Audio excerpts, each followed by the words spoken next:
તો અમદાવાદ શહેરમાં સતત ગેરકાયદે દબાણનો રાફડો ફાટ્યો। ગુજરાત હાઈકોર્ટમાં એએમસી દ્વારા સોગંદનામું રજૂ કરાયું। 6 ઓગસ્ટથી 11 ઓગસ્ટ સુધીમાં દબાણ સામે કાર્યવાહી કરી। 7 ઝોનમાંથી 366 લારી ગલ્લા, 173 ગેરકાયદે શેડ હટાવાયા છે। 753 બાંબુથી બનાવેલા બાંધકામ, જ્યારે 2783 અન્ય દબાણ દૂર કર્યા।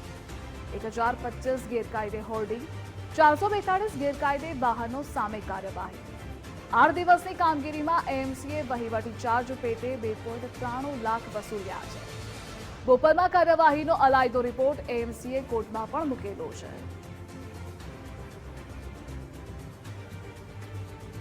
સંવાદદાતા કલ્પિન જોડાયેલા છે। કલ્પિન, ગુજરાત હાઈકોર્ટમાં એએમસી દ્વારા સોગંદનામું રજૂ કરાયું છે, તેની અપડેટ જણાવશો। બિલકુલ દિવિશા, તંત્રની સતત કામગીરી બાદ પણ શહેરમાં સતત ગેરકાયદેસર દબાણનો રાફડો ફાટી રહ્યો છે।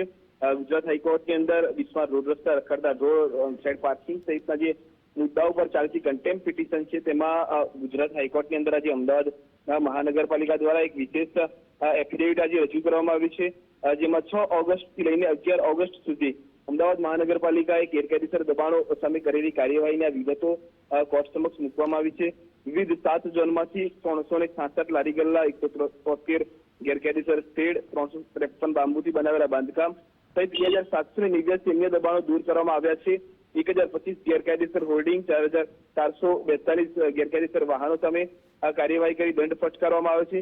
પાછલા કેટલાય સમયથી તંત્રના પ્રયાસો બાદ પણ ગેરકાયદે બાંધકામોમાં વધારો સતત થઈ રહ્યો છે।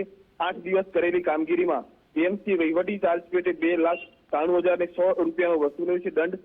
બોપલમાં ગેરકાયદેસર પાર્કિંગ સહિતની સમસ્યાઓ મામલે પણ હાઈકોર્ટે આજે ટકોર બાદ કાર્યવાહી કરી છે।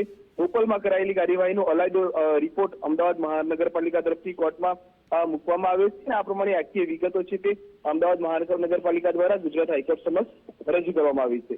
જી કલ્પિન, જોડાવા બદલ આભાર આપનો।